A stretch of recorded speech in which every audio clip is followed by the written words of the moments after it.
Hello everyone, welcome back to Lynn's Homestead. Got the pine straw on the back of the Mastiff Urchin GEC 1723. We're going to try to clean up this debris and put it up on the driveway. Let's get started.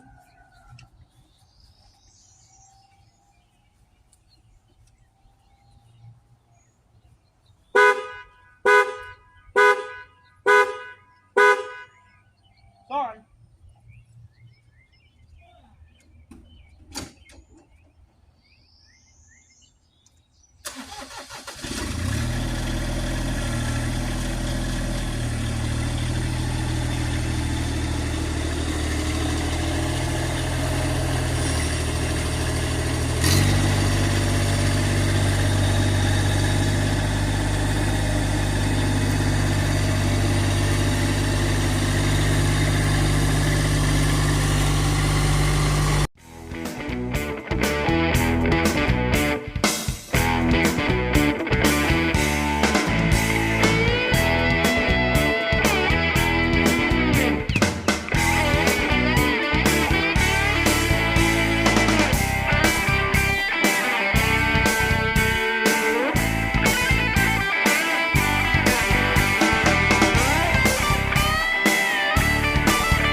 Doing it by hand.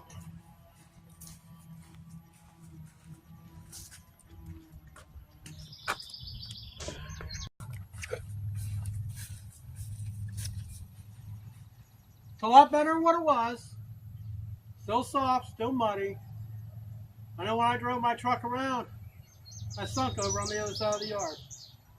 But again, like I say, pine straw rake is not really the right job, the right tool, but it does fare. It's wonderful if you have pine straw, not debris. I'll see you in the next video.